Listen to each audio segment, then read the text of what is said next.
बिस्मिल्लाहिर्रहमानिर्रहीम। अस्सलाम वालेकुम नाज़रीन, आप देख रहे हैं प्रोग्राम पब्लिक ओपिनियन और मैं हूं आपके साथ ज़रिया इरफान। नाज़रीन, गुज़िश्ता चंद बरसों में पाकिस्तान का वो मौक़िफ़ जिसे कभी मुबालगा समझा जाता था, अब आलमी फोरम्स पर हरफ़े आखिर साबित होता हुआ दिखाई दे रहा है। अफ़गान महाजरीन और अफ़गान सरज़मीन से फूटती इंतहा पसंदी अब महज खित्ते का मसला नहीं रही, बल्कि यूरोप, अमरीका और अफ्रीका तक ख़तरे का बाइस बन चुकी है। व्हाइट हाउस के करीब फायरिंग से अमरीकी नेशनल गार्ड्स का ज़ख्मी होना या चंद रोज पहले यूरोपीय यूनियन और अक़वाम मुत्तहिदा के बयानात हो, हर जगह एक ही नुक्ता उभर कर सामने आ रहा है कि अफगानिस्तान दहशतगर्द तंजीमों का फालगढ़ बन चुका है।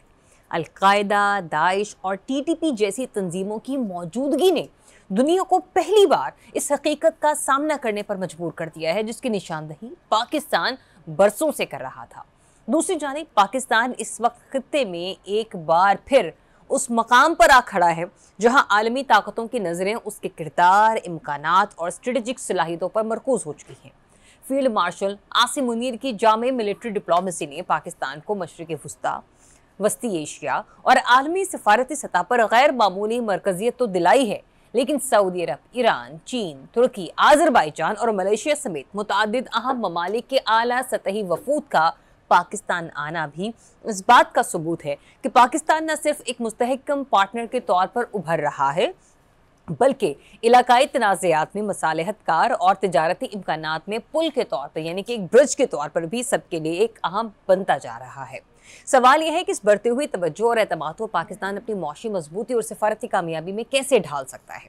उधर पाकिस्तानी एयरपोर्ट्स पर इमिग्रेशन की सख्त निगरानी और गैर मामूली प्रोफाइलिंग ने हज़ारों मुसाफिरों के लिए बैरून मुल्क सफ़र को एक बड़ा इम्तिहान बना दिया है। गुज़िश्ता 10 माह में सिर्फ कराची एयरपोर्ट से 8000 से ज़ायद अफराद को ऑफलोड किया जा चुका है, जिनमें ज़्यादातर वर्क या विजिट वीज़ा रखने वाले शामिल थे। ऐसे में ये समझना भी बहुत ज़रूरी है कि किन मुसाफिरों के ऑफलोड होने के इम्कान ज़्यादा होते हैं, ऑफलोड की मोहर कितनी ख़तरनाक है और मुसाफिर इस से बचने के लिए कौन सी एहतियाती तदाबीर इख्तियार कर सकते हैं। इस पर भी प्रोग्राम में आज हम आखिरी सेगमेंट में गुफ्तगू करेंगे। मुझे ज्वाइन कर रहे हैं ईसा राना साहब, रिजवान रज़ी साहब। रज़ी साहब, स्टार्ट कर लेते हैं ज़रा आपसे कि पाकिस्तान का मौक़िफ़ तो सर एक बार फिर से दुरुस्त साबित होता हुआ दिखाई दे रहा है, और ये सिर्फ पाकिस्तान की अपनी खित्ते की पॉलिटिकल डायनामिक्स में नहीं, मैं अगर इसको ग्लोबली देखें तो अब यूरोपीय यूनियन भी और अब अमेरिका भी। लेकिन जो अमेरिका में होने वाला हमला है सर, जिसमें जो मुलव्विस मुल्ज़िम पाया गया है उसका ताल्लुक अफगानिस्तान से है, जो 2021 में अमेरिका आया था, जिसके बाद फौरी तौर पर डोनाल्ड ट्रंप ने एक स्टेप लिया और उन्होंने अमेरिका में अफगानों की तमाम इमिग्रेशन को रोक दिया है। हाउ डू यू से दिस कि अब अफगानों पर अमेरिका की जमीन भी कितनी तंग कर दी जाएगी सर? हाँ जी, पहले इससे सिर्फ ईरान और पाकिस्तान की इमिग्रेशन रुकी हुई थी इस खित्ते के अंदर, अब अफगानिस्तान भी उसमें शामिल हो गया। लेकिन इसका वबाल फिर हमारी जान पे आना है, क्योंकि इस वक्त भी कम से कम 25 से 30 हज़ार ऐसे अफगान हैं जिनको अमेरिका ने इस लारे पे रखा हुआ है कि जी आपका केस जो है वो प्रोसेस हो रहा है, लेकिन ठहराया उनको इस्लामाबाद में और पेशावर में गया हुआ है। तो हमारी लाइबिलिटी है। जिन शहरों के अंदर इनकी थोड़ी सी तादाद ज़्यादा बढ़ जाती है, उन शहरों के अंदर स्ट्रीट क्राइम में भी इजाफा देखा गया है। हम किसी तालिबान या एंटी तालिबान की बात नहीं कर रहे, हम अफगान की बात कर रहे हैं। एक बात। दूसरी बात यह है कि इसार राना साहब कभी वक्त निकाल के ना तो इस बात का भी इतराफ़ कर लें कि आपकी अफगान पॉलिसी जो थी वो गलत थी। आपने 60% अफगान आबादी को अपने से नाराज़ करके 40% आबादी को नस्ली तौर पे अपने साथ और अपनी सपोर्ट के काबिल समझा, और 1979 से बल्कि 71 से समझा रियासत पाकिस्तान। और नतीजा क्या निकला? आपसे मुराद रियासत पाकिस्तान? मैं भी इसकी क्लैरिटी चाह रही थी। जी जी, मैं नहीं मेरे पे डाल दें कोई, यही रियासत है और मैं कौन सी रियासत है? हाँ मैं ऐसे कौन बात कर रहा हूँ। हाँ। लेकिन भुट्टो साहब ने लेके आए थे ना पहले, गुलबदीन हिकमतयार, अहमद शाह मसूद और मुजद्दी को पाकिस्तान लाए थे, तो भुट्टो साहब लाए थे ना। अब ये सारा कुछ करने के बाद आपको अब पता चला कि वो तो आपके एक हिस्से के दावेदार हो गए हैं भाई।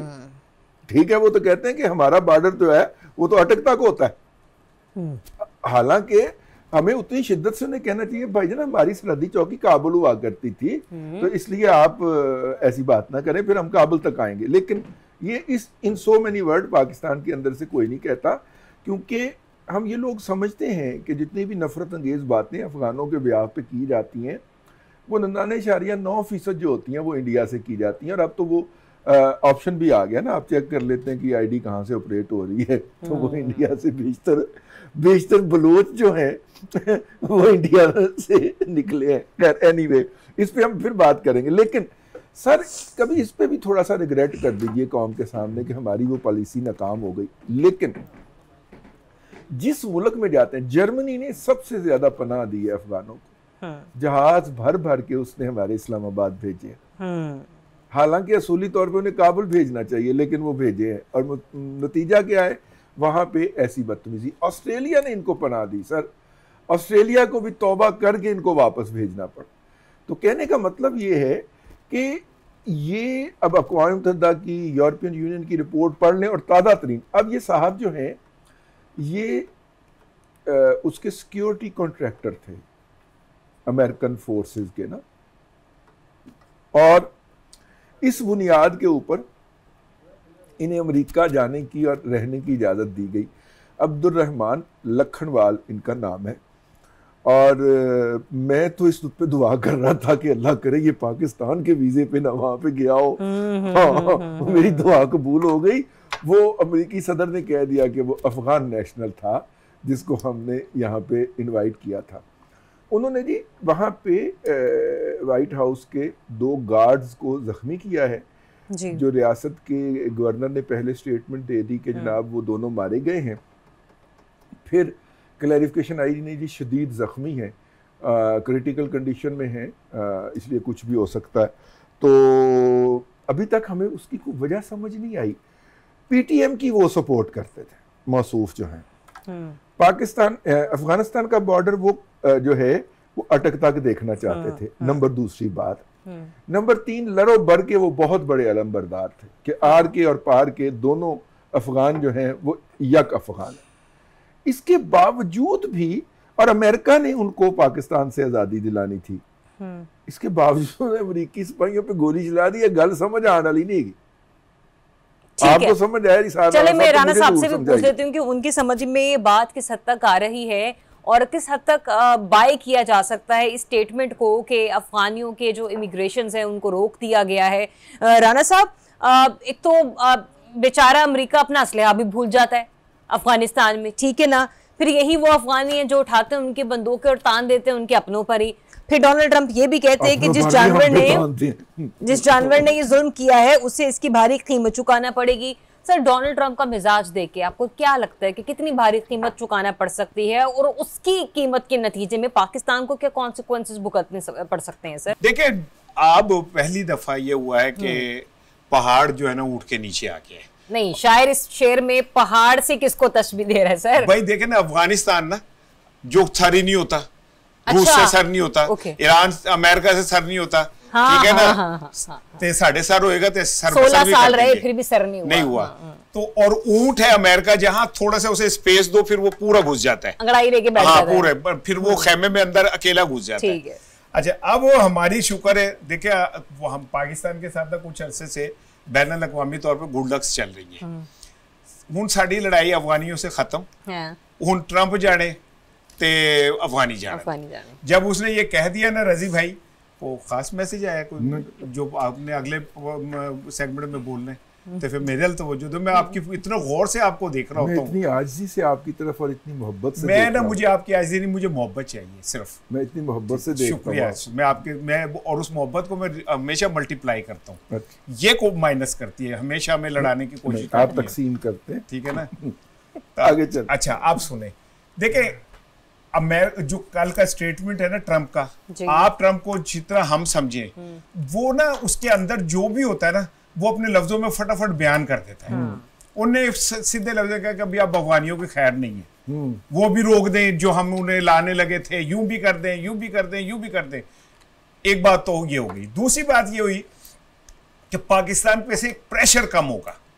ये अफगानियों का पहले हमारे साथ चीन भी खड़ा था, रूस भी खड़ा था, अभी यूरोपीय यूनियन भी खड़ी थी हमारे साथ। अब अमेरिका के साथ जब ये वाला मामला होगा ना, तो पाकिस्तान का मौकफ पहले ही दुनिया तस्लीम कर रही थी, अब हमारे गज वज के हमारा मौकफ तस्लीम होगा।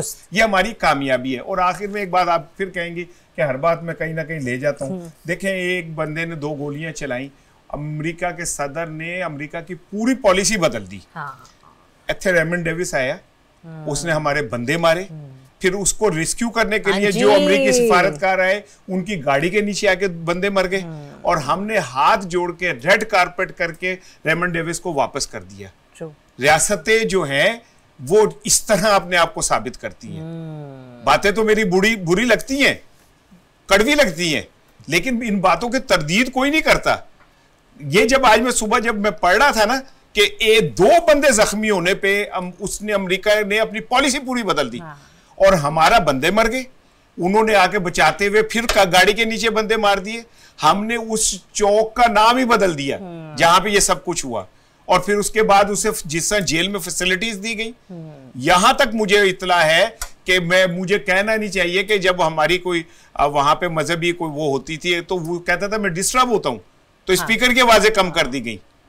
तो अगर ऐसे रियासतें चलानी है हमने और ऐसे हमारे हुक्मरानों ने बैठना है तो फिर ट्रंप बहुत ही चंगा है भाई, मेरी नजर से बहुत चंगा है, अपनी कौम ने पूरी तरह खड़ा होता है। अच्छा रजी साहब, आप इस बात की दलील को किस तरीके से देखते हैं कि वहां पर 2 लोगों का अगर क्या कहते हैं मर्डर होता है, ठीक है, उन पर अटैक किया, अभी जख्मी है वो, मरे भी नहीं है वो, हाँ ठीक है, तो वहां की पॉलिसीज का चेंज हो जाना। मीनवाइल जरा मैं स्टेटमेंट को भी आपके सामने रखना चाह रही हूँ जो यूरोपीय यूनियन का अलामिया है। उसने कहा कि अफगान रजीम अपनी सरजमीन से सरगर्म दहशतगर्द तंजीमों के खिलाफ अमली इकदाम करे। सर ये बात तो हम भी इतने टाइम से कर रहे हैं, चाहे दोहा मुज़ाकरात हो जाए, तुर्की बीच में इन्वॉल्व हो जाए, सऊदी अरेबिया या ईरान अपना किरदार अदा करने की कोशिश करे, हमारे तो सुनी नहीं, यूरोपीय यूनियन की सुन लेगा अफगानिस्तान? देखिए वो सबसे बड़े मजहब के ठेकेदार बनते हैं और हालत उनकी ये है कि खाना काबा के अंदर बैठ के मुआहदा करते हैं और अफगानिस्तान जाके उससे मुँह कर जाते हैं। ये उनकी तारीख है। मैंने तो अपनी आंखों से देखी है, मेरा ख्याल है कि इसार राना साहब ने भी ये देखी होगी। हमने तो उसके ऊपर तबसरे भी किए और रिपोर्टिंग भी की। कहने का मतलब ये है कि जिस कौम के क़यादत की या लीडरों की अखलाकी हालत ये हो, उनको आप किस पैरामीटर के ऊपर मापेंगे। ताहम एक अहम डेवलपमेंट ये है कि आज रश करके पाकिस्तान का एक डेलीगेशन जो है वो सऊदी अरब पहुंचा है और अफगानिस्तान मैं चाहूंगी कि आप थोड़ा रिजर्व रखें कमेंट्स। मैंने अगला कुछ सेगमेंट जो है वो कुछ दौरों के हवाले से। अच्छा अब आ जाइए, देखिए आपको ये कैसा लगेगा कि ऑक्सफोर्ड का graduate Bilawal Bhutto Zardari, Oxford graduate का बेटा अपना वालदा, यानी कि मैं वही कहने लगा, बेनजीर भुट्टो साहिबा जो है उनका बेटा जो है वो जाके अफगान तालिबान की मौजूदा हुकूमत का केस हर प्लेटफॉर्म पे लड़ रहा था। लोग कह रहे थे कि इनका मकू ठप्पे हैं, जो मैंने पिछली दफा कहा ना कि हमें अपनी पॉलिसी के ऊपर भी गौर करना चाहिए कि हमारी रियासती पॉलिसी नाकाम हुई है। दुनिया कह रही थी इनका मकू ठप्पे, ये क्या वादे से मुकर गए हैं। पाकिस्तान वाहिद मुल्क था जो हर इंटरनेशनल फोरम पे जाके, यार बिलावल साहब ने पीडीएम के फॉरेन मिनिस्टर के तौर पे हर प्लेटफॉर्म के ऊपर अपने मॉडरेट इमेज के ऊपर कितना बड़ा कंप्रोमाइज किया होगा निसार राणा साहब। जी ठीक है ना। जबकि एक आ जाता है कि वालदा के कातिल जो हैं वहीं से आए थे और वहीं पे मारे गए। ठीक है, इसके बावजूद भी इतनी बड़ी हमारे सियासतदानों से कुर्बानी लेके हमारी रियासत ने, और आखिर में नतीजा क्या खटिया? नतीजा ये खटिया कि उन्होंने कहा कि जी आपके मुल्क के अंदर हमले होंगे और हम इनको नहीं रोकेंगे क्योंकि ये हमारे जो है वो हमारी नस्ल से ताल्लुक रखते हैं, हमारे कबीले से ताल्लुक रखते हैं, तो इनको रोकना हमारी रवायत नहीं है। आप अपना मुल्क जो है उसके रवायात बदल ले तो या उसका पॉइंट आपका आ गया। एक ब्रेक लेते हैं, ब्रेक के बाद आपको फिर से ज्वाइन करेंगे। Stay tuned.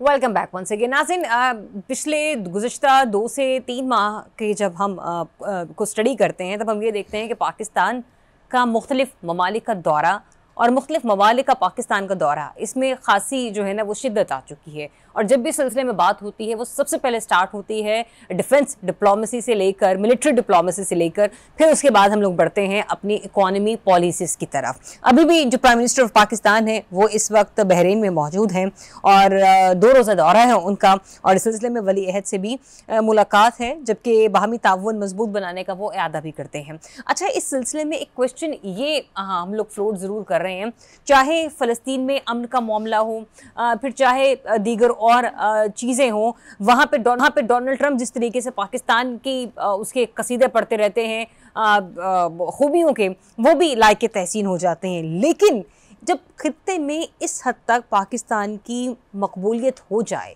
स्ट्रेटेजिक लोकेशन के एतबार से पाकिस्तान भी अपने आप को साबित कर दे कि वो कितना मजबूत डिफेंस रखता है, तो पाकिस्तान के ऊपर कितनी भारी जिम्मेदारी आ जाती है अपनी कौम के एतबार से भी कि पाकिस्तान ने इससे फ़ायदा कैसे उठाना है, इसके समरात कैसे उसे मिलने हैं। रज़ी साहब, कोई स्ट्रेटजी आपको नज़र आ रही है? दौरे तो बड़े हो रहे हैं। देखिए, मुझे डिफेंस या दिफा और वो जो है उसके अलावा और कोई नज़र नहीं आ रही। देखिए, बड़ी डील जो हुई, मतलब इकोनॉमिक डेवलपमेंट, अगर आप मुझे पिछले एक हफ्ते की बात करने दे, 3 डील्स हुई है, ठीक है। एक डील तो हमारे सामने आ गई है कि 50 साल के बाद पहली मर्तबा बांग्लादेश जो है वो पाकिस्तान से जो है तकरीबन 50,000 टन चावल खरीदने जा रहा है, और उसने इंडिया की तमाम कंपनियां जो हैं वो बैन की हैं, ठीक है। हुकूमत पाकिस्तान ने जो अपना वेसल सर्विस जो कि बहरी जहाज रानी की सर्विस जो शुरू की थी कराची और चिटागांग के दरमियान, ये उसके ज़रिए होगा और पूरे साल इसकी सप्लाई जारी रहेगी। 2 और मुआहदे हुए हैं। एक खिलौना जो है वो हमें चाइना ने दिया है और दूसरा खिलौना जो है वो हमें तुर्की ने दिया, और दोनों ने कहा है कि भाई पैसे का कोई आपने ख्याल नहीं करना, ये जरा इंडिया पे आजमा के हमें नताइज बताइएगा क्या निकलते। अब मेरी बात समझ रहे हैं? जी जी जी। मतलब इन सो मेनी वर्ड ना हम कह सकते हैं ना नशर हो सकती है, लेकिन मैं आपको पूरे इत्मीनान के साथ और पूरी इंफॉर्मेशन पे अर्ज कर रहा हूँ। तो इससे एक तरजीहात का हमें होता है कि यार, बजाय इसके कि तुर्की कहे कि जनाब मेरे पास ह्यूमन रिसोर्स की कमी है, ट्रेंड ह्यूमन रिसोर्स की, तो हम इतने पाकिस्तानियों को यहाँ पे करेंगे, ठीक है।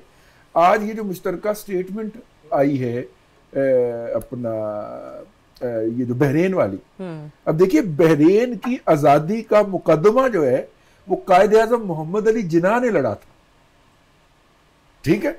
वहां के लोग और वहां की फैमिली जो है वो कितनी शुक्रगुजार हो सकती है पाकिस्तान, या हो सकती थी, और या मतलब मैं वैसे बात कर रहा हूँ, हो सकती है या हो सकती थी पाकिस्तानियों के लिए, और वहां पे हमारे लोगों के लिए वीजे बंद हो तो इजहार राना, फिर मेरा मतलब है ये स्टूडियो की दीवार के साथ टक्कर मारी जा सकती है। सही बात है, सही बात, मतलब एग्री इस मुल्क के लिए आई मीन ये वो है। अभी तक मुझे सऊदी अरब की तरफ से कोई कंक्रीट अनाउंसमेंट सुनाई नहीं दी, इसके बावजूद कि हमारा दिफाई मुआहदा हो गया। हमें वैसे तजिया निगार बता रहे हैं कि वो पाकिस्तान से इतने ज्यादा मजीद लोग काम करने वाले ले सकता है, तो भाईजान अनाउंसमेंट करे ना, रिक्रूटमेंट हमें होती हुई नजर आए। हुकूमत कोई ट्रेनिंग के प्रोग्राम लॉन्च करेगी, जी इस कैपेसिटी के या इस हैसियत के लोग हमने भेजने हैं और हम उनके लिए ट्रेनिंग का एहतमाम करने जा रहे हैं, ये करने कोई एक्टिविटी नजर आए। सर इस तरह की कोई एक्टिविटी मुझे तो नजर नहीं आ रही। इसलिए मतलब आप ही कहने के सर जो अभी तक की भी एलामी आते हैं वो ज़बानी जमा खर्च है। कंक्लूड कर लें, ये जो एक्टिविटी हो रही है, मैं इसे जुबानी जमा खर्च नहीं कह रहा, मैं कह रहा हूँ कि इसके नतीजे के अंदर जो हमारे गली मोहल्लों के अंदर खुशहाली आ सकती थी, जो हमारी इज्जत है, जो मेरा मेरा मेरा स्यापा होता है, जी जी, मैं आपको ना गेंद दे दूं, जो खुशहाली आ सकती थी, जो बेरोजगारी कम हो सकती थी, जो अमूमी पाकिस्तानियों के मसाइल कम हो सकते थे, उनके अंदर मुझे कमी का कोई रुझान या इम्कान नजर नहीं आ रहा। अच्छा राना साहब, ये जो सिचुएशन हम देख रहे हैं कि कभी सऊदी अरब के साथ हमारे डिफेंस के मुआहदे हो रहे हैं, ईरान की तरफ से स्टेटमेंट आ जाती है कि हम पाकिस्तान को हर मामले में ब्लैंक चेक देने को तैयार हैं, ठीक है। ट्रम्प माशाल्लाह उनके तो बयानात मैं क्या रज़ी साहब बयान करते करते नहीं थकते, ठीक है ना। पर सर जो हम ऑन ग्राउंड सिचुएशन और रियलिटी देखते हैं, मुख्तलिफ सर्वेस पाकिस्तान की मईशत का जब पोस्टमार्टम करते सर, वहाँ पे गवर्नेंस का बुरा हाल, मईशत का बुरा हाल, IMF ने भी हमारे खिलाफ चार्जशीट दे दी है, पर सर स्टैंडिंग कहाँ है हमारी? ये जो ब्लैंक चेक है ना, हाँ जी, हमारे एक दोस्त हैं, वो उन्होंने ना रजीज भाई अपने मुलाजिम को बुलाया कि कल मैंने ख्वाब में देखा यार तूने मेरी बड़ी खिदमत की है, तो ये मुझे ना इंट्यूशन हुई कि मैं तुझे एक ब्लैंक चेक दे दूँ। अच्छा, उन्होंने ब्लैंक चेक दे दिया। उसने देखा ब्लैंक चेक, तो उन्होंने कहा सर इस पे दस्तखत कर दें। कहता है जो अगला ख्वाब आएगा ना फिर कर ठीक है। तो इन्हें अगला ख्वाब नहीं आता हमारे लिए, ठीक है ना। अगर ये इतनी हमारे फूफी के पुत्र है और हमारी मोहब्बत में मरे जा रहे हैं, तो ये ईरान की गैस पाइपलाइन जो बीच में रुकी हुई है, वो $18 अरब वाला जो हम पे जुर्माना भी, और ट्रंप तो सुबह नाश्ते में तो ऐसे करता है तो कहता है अड़ते यारे, तो वो उसको क्यों नहीं कहते कि पाकिस्तान नाश्ते ना कराओ, हमें ये इजाजत दे दें कि हम अपनी गैस पाइपलाइन, हमारे अवाम को कोई फायदा हो जाएगा, हम अपने गैस पे खुद पका लेंगे। ईरान बकौल मेरे सेनेटर रजी दादा के, ठीक है, ईरान हमारे साथ कहता है कि मेरा तो भाई एक है, वो पाकिस्तान जो कुंभ के मेले में विछड़ गया था, वहां से ट्रंप पाकिस्तान को पकड़ के ईरान को कहता है चल नहीं चल, पाकिस्तान ते मेरा है, ठीक है ना। तो भाई अगर तुम दोनों ही मेरे हो, इतनी कुर्बत है, तो फिर फासला इतना क्यों है? हाँ। ठीक है ना, करे बिस्मिल्लाह, कहे ईरान, अमेरिका भी कहे कि चलो जी बिछाओ गैस पाइपलाइन, हाँ। ईरान भी कहे जी बिस्मिल्लाह करो। देखिए अगर इंडिया गैस खरीद सकता है एलपीजी ईरान से, तो यार हमारे लिए, और हमें अच्छा इस्लामी मुल्क है सर, अब सुनो अमेरिका की पाबंदी सिर्फ हमारे, जो अब रजी साहब कह रहे थे कि उससे फायदा गली के अंदर लोगों को हो जाएगा ना, मुझे हो जाएगा ना, रजी को हो जाएगा ना, साडा की ताल्लुक होते ना, गैस सस्ती हो जाएगी, हमें सस्ती मिल जाएगी ना गैस। मेरे बच्चे सुबह जो सर्दी में ठठरते हुए जाते हैं, वो हम भी गीजर चला लेंगे, ठीक है ना। मेरे बच्चे जो कौम का मुस्तकबिल है, वो नाश्ता किए बगैर जाते क्योंकि सवेरे गैस नहीं आ रही होती, तो उनको नाश्ता मिल जाएगा। ये तो नहीं हो सकता कैसा जनाब अली हो जाए। और ये जो सारे मुल्क है ना, कोई हमसे 10 बिलियन का मुआहदा कर रहा है, कोई 20 का कर रहा है। वो एक राणा साहब थे मेरे तक कमजोर से, चौधरी उनसे बड़ा खुश हुआ जैसे हमसे हो रहे। चौधरी ने देख बांटनी शुरू की, तो राणा साहब जब भी आगे कहते थे तो कहता था तू वेट कर, तू मेरे दिल नीचे गए, ठीक है। वो देख खत्म होती गई, वो फिर जाता था तो कहता था घबराना तू मेरे दिल नीचे गए। वो फिर वो आखिर में कहा भाईजान मैंने दिल्ली चो काट दो, मैंने शॉपर ही पा दो जो भी पाना है, ठीक है भाई। ये आप हमें दिल से निकाले, खुदा का वास्ता है, ठीक है। हमें जो हमारे साथ मुआहदा, अब ये फिर कल मैं देख रहा था, मेरा तो आशा निकल गया कि जनाब 1 अरब का हम पता नहीं बढ़ाएंगे तिजारती, वो बताओगे कब यार? $10 अरब तक ले जाएंगे ईरान के साथ, हाँ ठीक है। नहीं ये सर मैं इसकी बहरीन की बात कर रहा हूँ, अच्छा रात जो हुआ है, ठीक है यार। हमें भाई हमारे लोग भूखे मर रहे हैं, ठीक है, हमारे घर में गुर्बत है, हमारे घर में हमारे बच्चे बेरोजगार फिर रहे हैं। विद दिस कंक्लूजन जो आपने भी बात की, और जैसे आप भी बड़ा पॉइंट आउट कर रहे थे इसको ब्रेक में भी, कि ये जो हमारा गैस पाइपलाइन का मुआहदा हुआ है ईरान के साथ, तो इसके ऊपर भी तो कोई बातचीत होनी चाहिए। जब हम इतने अच्छे दोस्त बन गए हैं, भाइयों की तरह, अमेरिका को भी एतराज कोई नहीं है, ईरान को हमसे मोहब्बत है। ईरान कह रहा है मैं आपको ब्लैंक चेक भाई हमें ब्लैंक चेक पे ना ये दे दे, सानू दिल्ली चो काट दे, ईरान दिल से कट होते हैं गैस पाइपलाइन सीधी करिए, सानू दिल्ली चो काट दे। चलो जी एक ब्रेक लेते हैं, बाद जब वापस आएंगे किस किस को कहां से वो कढ़ाया जा रहा है ना, उसको भी सेगमेंट को डिस्कस कर लेते हैं। ये बेचारे गरीब लोग हैं, बाहर जाके मुलाजमत करने वाले लोग हैं, खुदा के लिए इनके ऊपर तरस खाइए। इस सेगमेंट को आके ब्रेक के बाद डिस्कस करते हैं, stay tuned. Welcome back once again. ये सेगमेंट हमारा इंतहाई सेंसिटिव है, सेंसिटिव इस एतबार से क्योंकि इससे लाखों लोगों का रोजगार जुड़ा है, उनकी जिंदगियां जुड़ी हुई हैं, क्योंकि वो ऐसे भाई कह लीजिए या यूं कह लीजिए कि हमारे नौजवान, ये बहुत सारे ऐसे लोग हैं जो कि बैरून मुल्क सफ़र किया करते हैं वर्क परमिट के लिए, वर्क वीज़ा के थ्रू वहाँ पर जाकर काम करते हैं, चाहे वो मिडिल ईस्ट में कर रहे हों या फिर दीगर और कंट्रीज़ में जा रहे हों। लेकिन जब उन्हें एयरपोर्ट पर रोक दिया जाए तो ये बड़ी अलार्मिंग सिचुएशन होती है। अपने प्यारों को छोड़कर बाहर जाना वैसे तो आसान नहीं होता, लेकिन जब चलते हुए काम के अंदर कोई यूं कह लीजिए कि हैसल आना शुरू हो जाए ना, तो वहाँ पर प्रॉब्लम्स बहुत ज़्यादा बढ़ जाया करती हैं। सिचुएशन ऐसी है कि पिछले 10 माह के दौरान कराची एयरपोर्ट से 8,000 से ज़ायद मुसाफिरों को ऑफलोड किया जा चुका है। अच्छा, अब ऑफलोड करने की जो रीजनिंग है वो भी नहीं बताई जाती। मीनवाइल ये कि जो वर्क और विजिट वीजे पर बैरून मुल्क जाने वाले हैं उनको ऑफलोड करने का सिलसिला जारी है, जिससे मुसाफिरों का भारी नुकसान हो रहा है। अदनान मलिक साहब ब्यूरो चीफ लाहौर हैं, उनकी इस केस पर खासी स्टडी है। सबसे पहले थोड़ा उनसे इन्फॉर्मेशन लेते हैं, बाकी फिर मैं आप दोनों की तरफ आती हूँ।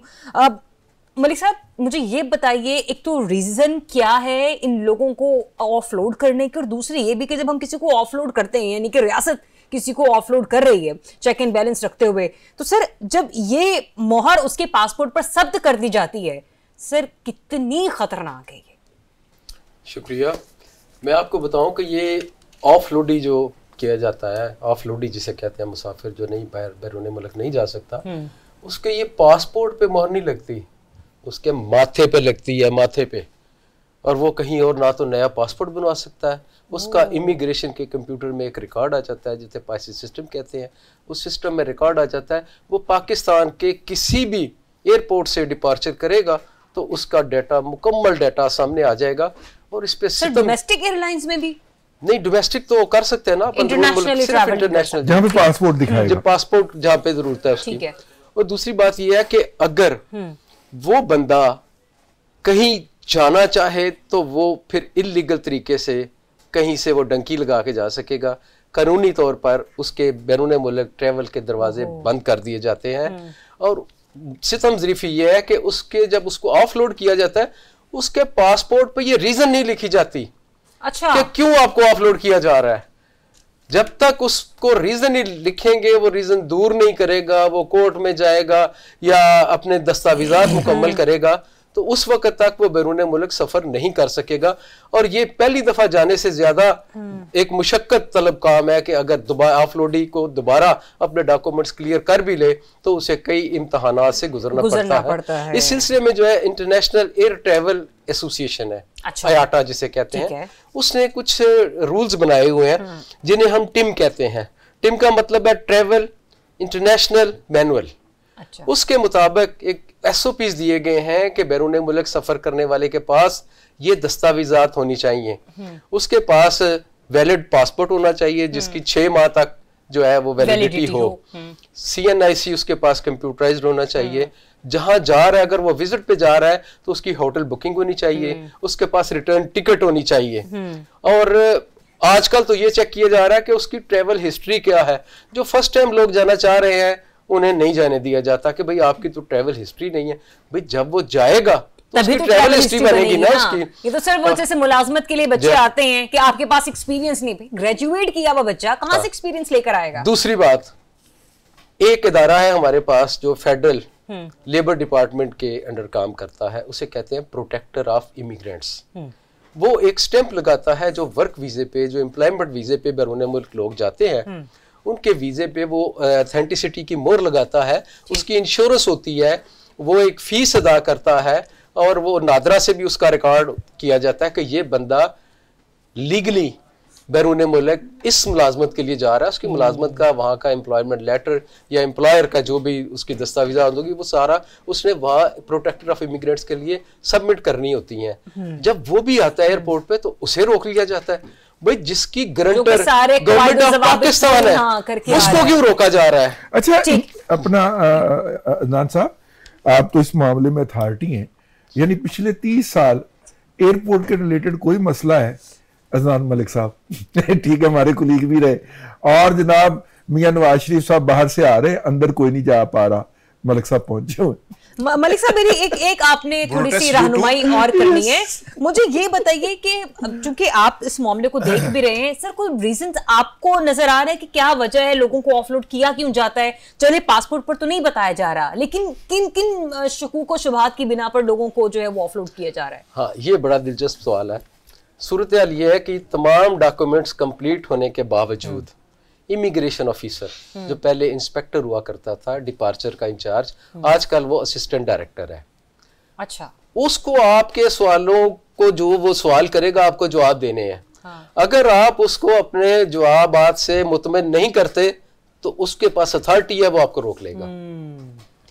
सूरत हाल ये है कि अब जो लोग पहली दफा जा रहे हैं या किसी किस किस्म के सवाल करता है वो कि भाई आप सर मैं बड़े सादा से खाने में क्या पसंद करते हैं, इस तरह का कि क्या आप नहीं सर, ये मैं इस इमिग्रेशन सिस्टम से भी कई दफा गुजर चुकी हूँ, तो बड़ा होता आप कौन से होटल में रहेंगे, जी बिल्कुल ऐसे कितने दिन का स्टे है, हस्बैंड से अलग सवाल मुझसे कि हम हमारे सिंक कर रहे हैं आपस में जवाबात या नहीं। फिर उन्हें ये शक होता है कि ये कहीं स्किप ना कर जाए।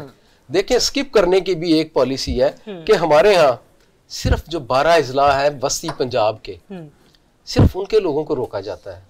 वो पाकिस्तान के किसी भी एयरपोर्ट से ट्रेवल नहीं कर सकते।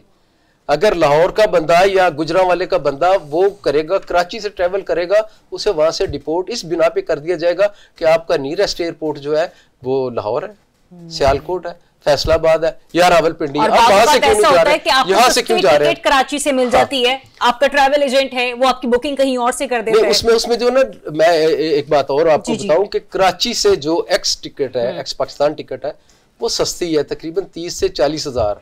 इस्लामाबाद और लाहौर और मुल्तान और फैसलाबाद से एक जैसी हैं।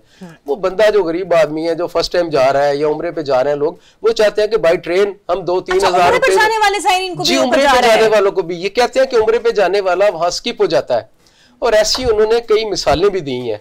लेकिन मेरा क्वेश्चन ये है कि अगर वो पाकिस्तान से लीगल डॉक्यूमेंट्स पे जा रहा है और वहां से स्किप होता है, तो वहां उन लोगों को अपनी सिक्योरिटी ठीक करनी चाहिए, ना कि वो हमारे पास जो है हम पे ब्लेम करें कि जी ये ह्यूमन ट्रैफिकिंग हो रही है, इलिसिट ट्रैफिकिंग हो रही है, और इस तरह जो है एजेंटों के जरिए जो है ह्यूमन स्मगलिंग हो रही है। साहब इसका कोई उपाय है, कोई अपील है? मतलब मैं पहुंचा हूं वहां पे, आपने फोन नहीं उठाया मेरा, ज़ाहिर है मुझे उन्होंने कहा कि जी आप ट्रैवल नहीं कर सकते। इमीडिएटली मेरे पास वहीं पे खड़े खड़े क्या उपाय है, इसका इलाज क्या है? सिर्फ एक इलाज है।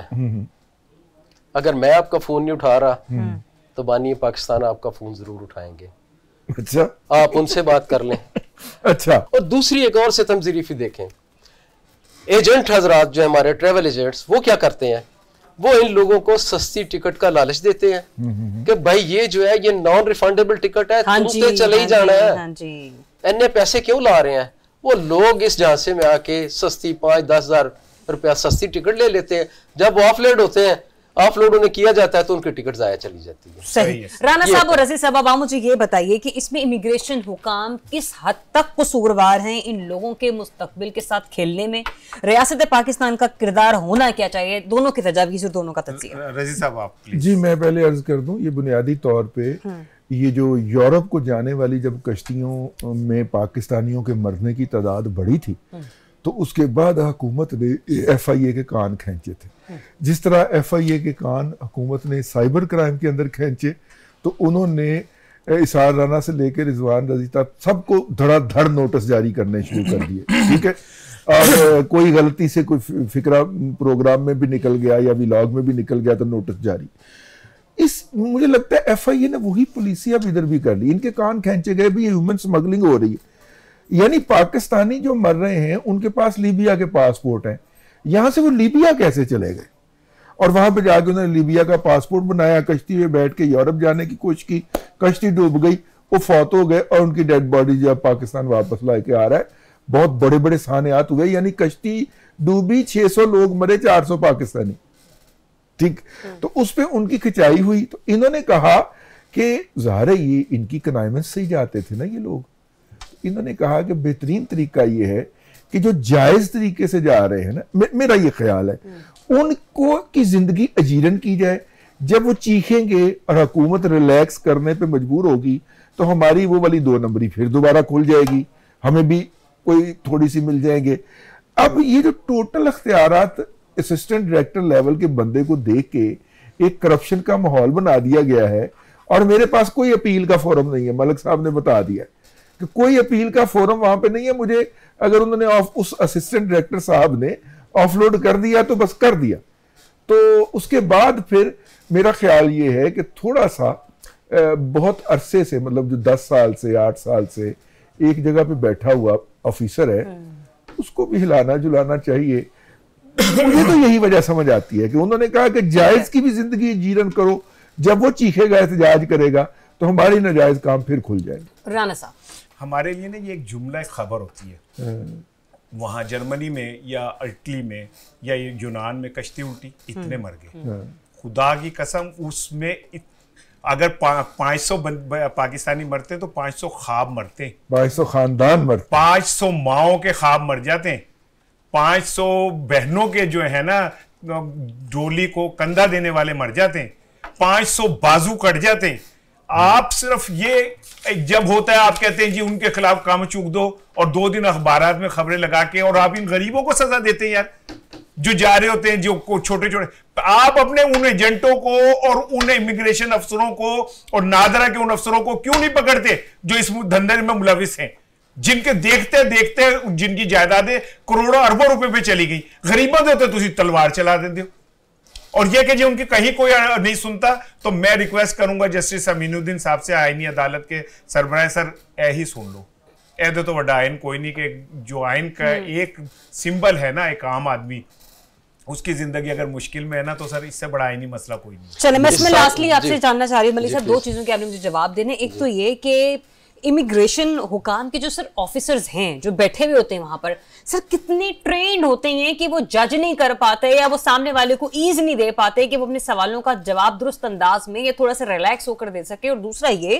कि सर हमारी हुकूमत ही कहती है ना कि हमारी यूथ अगर बाहर जा रही है तो ठीक है, क्योंकि हमने ब्रेन ड्रेन पर भी सर बड़े क्वेश्चन किए हैं, बड़े शोज किए हैं, ब्रेन ड्रेन इन्हें कोई मसला नहीं लगता। तो सर जब पाकिस्तान के अंदर इन्वेस्टमेंट है ही नहीं, लोगों के पास रोजगार है ही नहीं, तो जो लोग बाहर जाना चाहते हैं उनके ऊपर भी सैंक्शंस लग रही हैं। जी, बात यह है कि पहले मैं निसार राना साहब की बात को सेकंड करूंगा कि जो लोग बाहर जाते हैं वो कई ख्वाब लेके जाते हैं। किसी ने बहनों की शादियां करनी है, किसी ने घर बनाना है, किसी ने वालिदैन का इलाज कराना है, लेकिन अगर उनके साथ कोई सानहा पेश आ जाता है बैरून मुल्क तो वो एजेंट का नाम भी नहीं बताते इमिग्रेशन हुकाम को। वो कहते हैं जी एक बच्चा हमारा चले, अल्लाह की रजा थी वो चला गया, अब उसी पैसों में हमारे दूसरे बेटे को भिजवा दें। अंदाजा करें यार ये कितनी तकलीफ ये है। अब इमिग्रेशन वाले वहां पे बेबस हैं, एजेंट के खिलाफ एविडेंस ही कोई नहीं देता कि उसने कैसे पैसे लिए, कैसे लिए, क्यों लिए, कब लिए, कितने लिए। लेकिन ये जो अभी गिरफ्तार हुए थे एजेंट्स, क्या उन्हें किसी को सजा हुई अब तक? आज तक मेरा ख्याल है कुछ 6 या 7 लोगों को, जब जुनान किश्ती हादसा हुआ था उसमें उन्हें सजा हुई थी। लेकिन दूसरा जो दरियाब का था एक क्वेश्चन कि जी वो कैसे जज करते हैं किसी पैसेंजर को। ट्रेंड, हाँ। जिस पैसेंजर ने शलवार कमीज के साथ जॉगर पहने होंगे वो उसे साइड पे कर लेंगे, आ जाओ भाई। ये एक हमारी ह्यूमन जो साइकी है कि इसने जॉगर पहने हैं, ये बड़ा इजी है, इसने जरूर डंकी लगानी है, ये जरूर स्किप करेगा। भागने के लिए तैयारी की, भागने के लिए इसने तैयारी की पता नहीं बेचारा कमर का मरीज हो, घुटने का मरीज हो। कुछ हमारे लोग हैं जो इस तरह नहीं, ये तो उसको मुतमिन करेंगे फिर, अगर इमिग्रेशन ऑफिसर को मुतमिन करेंगे तो फिर। लेकिन इमिग्रेशन हुकाम ये कहते हैं एजेंट जो है वो सुहाने ख्वाब दिखाते हैं, ट्रैवल एजेंट उसमें अपना हिस्सा डालते हैं, बाज इमिग्रेशन अफसरान भी मुलव्वस होते हैं। लेकिन अभी जो कैप्टन रिटायर्ड अली मोहम्मद अली ज़िया आए हैं उनसे हमारी बात हुई थी, उनका ये कहना है कि अगर किसी को अपने पासपोर्ट टिकट के हवाले से कोई डाउट है वो 1 दिन पहले 2 दिन पहले हमारे ऑफिस आ जाए, टेम्पल रोड पे, वहाँ हमारे डिप्टी डायरेक्टर है तारिक बिलाल तारड़ है, उनसे आके रब्ता करे, अपनी वेरिफिकेशन करवा ले, ना कि वो एयरपोर्ट पे जाके कोई फस क्रिएट करे। जी thank you so much Adnan Malik साहब, राना साहब, रजी साहब। नाज़रीन, पब्लिक ओपिनियन से हमारी कोशिश थी कि एक पब्लिक सर्विस मैसेज जो है वो हम कन्वे कर सकें, एक अवेयरनेस जो है वो हम अपने लोगों तक भी पहुंचा सकें। और दूसरा ये भी कि जो हमारे रियासती इदारे जिस तरीके से परफॉर्म कर रहे हैं, कुछ उन्हें भी अपनी पॉलिसीज़ पर नज़रसानी करने की ज़रूरत है। ये 8000 ख़ानदान जो 10 माह के दौरान हम देखते हैं मुसाफिरों को ऑफलोड किया गया, ये 8000 कहानियाँ हैं और हर किसी की कहानी एक दूसरे से अक्सर मुख्तलिफ होगी। इजाज़त दीजिए, अपना बहुत सा ख्याल रखिए, अल्लाह हाफ़िज़।